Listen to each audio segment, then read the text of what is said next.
అందరు వచ్చిన థ్యాంక్స్ అన్న. నాకు కూడా నేను వెళ్ళాల్సింది బస్సే కాదు కారే. నేను ఇక్కడి నుంచి రీచ్ కావాలంటే మళ్ళీ 9 అవుతుంది. నీకు 3 hours, ఆ నుంచి 2 hours నాకుంది.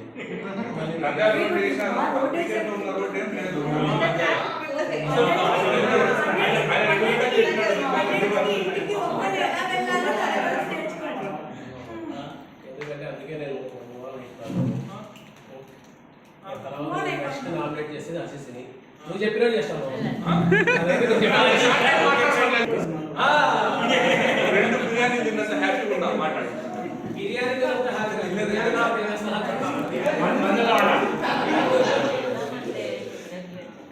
శివ ఇనిషియేట్ చేశాను అని ఇక్కడ తెప్పించేకి. యాక్చువల్గా గ్రూప్ ఫోన్ చేసి నన్ను రమ్మని చెప్పాడు. శివ చేసేందుకు నేను గ్రూప్లో యాక్టివ్గా అయితే ఉన్నాను. ఎప్పుడు జస్ట్ అప్పుడప్పుడు మెసేజ్ చూస్తుంటాను. శివతో ఎవ్రీ 10 daysకో లేకపోతే 1 monthకో కాంటాక్ట్లో ఉంటాను. ఈ గ్రూప్లో అయితే నా ఫస్ట్ ఫ్రెండ్ అంటే ప్రదీప్. నేను ప్రదీప్ షార్ట్ టర్మ్ హైదరాబాద్లో చేశాము. దాని తర్వాత మా ఆర్జన్కి వచ్చాము. ఆడ చాలా మెమరీస్ ఉన్నాయి నాకు, మా హాస్టల్తో, కాలేజ్ వాళ్ళతో, అందరితో. దాంతో నా పర్సనల్ లైఫ్ అయితే నాకు చిన్న పాప ఉంది, 8 months పాప. నేను ఇప్పుడు బిజినెస్ ఉంది ఫస్ట్. ఇప్పుడు నేను మళ్ళీ జాబ్లోకి వచ్చాను డేటా అనలిస్ట్గా. అంతే. జాబ్లో కూడా వచ్చాను, జాబ్లో అది. Thank you for all. Next Diwakar.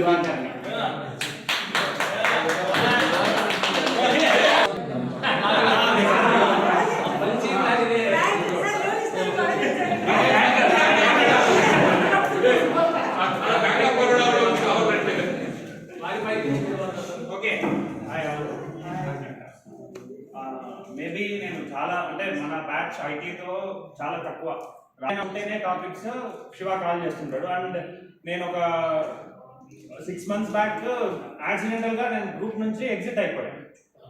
Messages delete చేయడం అంటే జనరల్ పర్సనల్ అయితే జస్ట్ కాంటాక్ట్ ఇలా అనేస్తే డిలీట్ అయిపోతుంది కదా, అలా అనేసాను, ఎగ్జిట్ అయిపోయాను. మళ్ళీ నెక్స్ట్ శివాకి చెప్పి యాడ్ చేయమని నేను. Next coming to after B Tech చాలా స్ట్రగుల్స్. నాది రెగ్యులర్లో అవ్వలేదు, 6 months తర్వాతనే కంప్లీట్ అయిపోయింది. తర్వాత ఎంబీఏ చేశా విత్ 85%. హైదరాబాద్లోనే చేశా. నెక్స్ట్ అంటే ఇండస్ట్రీ ఒకటి స్టార్ట్ చేశాను, మ్యానుఫ్యాక్చరింగ్ యూనిట్. ప్యారలల్గా ఎంబీఏ కంప్లీట్ చేశాను.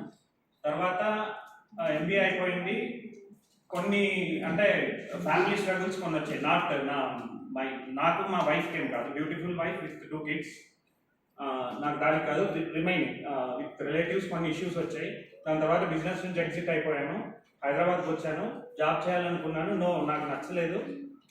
నేను మరి I started construction. Now I'm happy. Thank you నన్ను ఇన్వైట్ చేసినందుకు. మెయిన్ శివ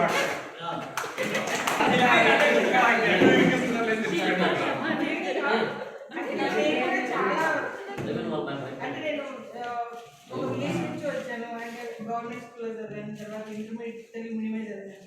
బీటెక్ చదివినప్పుడు ఫస్ట్ నేను క్లియర్ అవుతానో లేదు ఫస్ట్. అప్పుడు మళ్ళీ మా మమ్మీకి కొంచెం ఎకనామికల్గా సపోర్ట్ చేయాలి, సో దేశకాలం అయితే తక్కువ అవుతుందని అన్నీ చేసేసి తర్వాత నా అపర్ణ ఉంది కదా, దాన్ని సజెషన్ అడిగి అప్పుడు హాస్టల్లో చేరాను.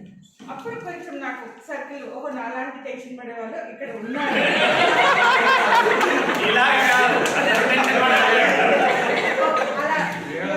స్టడీస్ అలా ఇలా చదివేసి అంటే ఎప్పుడైనా ఒక ఇంట్లో ఉన్నప్పుడు ఆ ప్రాబ్లం చాలా పెద్దగా అనిపిస్తుంది.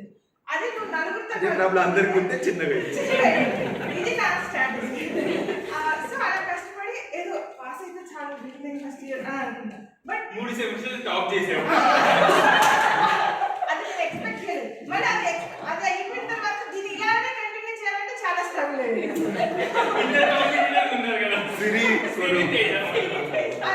అలా మళ్ళీ కామన్ అవ్వడం వల్ల ఫ్రెండ్స్ మధ్య కూడా కొంచెం అసలు నేనే ఇచ్చాను వీళ్ళెందుకు వస్తారు ఇట్లా అని అనుకున్నందుకు కూడా సిచ్యువేషన్స్ అయ్యాయి. సో అలా నాకు ఫీల్ అయినా, మేబీ అలా వాళ్ళు ఫీల్ అయ్యారు లేదు నాకు తెలియదు. స్టడీస్ అన్ని కంప్లీట్ అయ్యి మీరు అన్నారు కదా బీటెక్ లో ఫెయిల్ అయ్యాము ఆ బాధ నేను ఆ బాధ ఫేస్ చేయకూడదని కష్టపడి చదివి అసలు కానీ ఫెయిల్ అనేది జాబ్ దగ్గర కొట్టింది అంటే ఎలా ఉంటుందంటే I want to be like success I don't want to see failure కానీ ఫెయిల్యూర్ చూసినప్పుడే you will learn lot of things అని నాకు ఆ తర్వాత రియలైజేషన్ వచ్చింది అంటే మీరంతా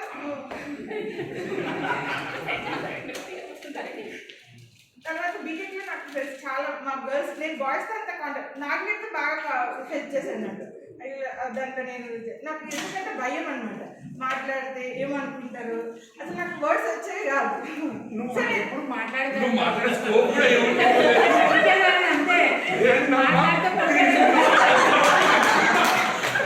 అయితే ఫస్ట్ మా మదర్ అంటే నాకు మా ఫాదర్ లేదు కాబట్టి మా మదర్ ఏం చెప్పేదంటే బుక్ ఓపెన్ చేయగానే మన కష్టాలు తెలియాలి నీకు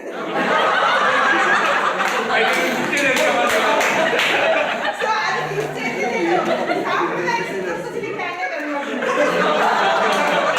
అది మూవీస్ కూడా చూసేదాన్ని కాదు ఏదైనా ఎక్స్ట్రా కరిక్యులర్ యాక్టివిటీస్ ఉంటే ఓహో నేను అక్కడ స్పెండ్ చేస్తే I will lack of my subjects I will lose the marks అనే ఒక క్యాండిడేట్ లాగా ఉండేది తర్వాత బీటెక్ లో నేను ఇన్స్పిరేషన్ పీస్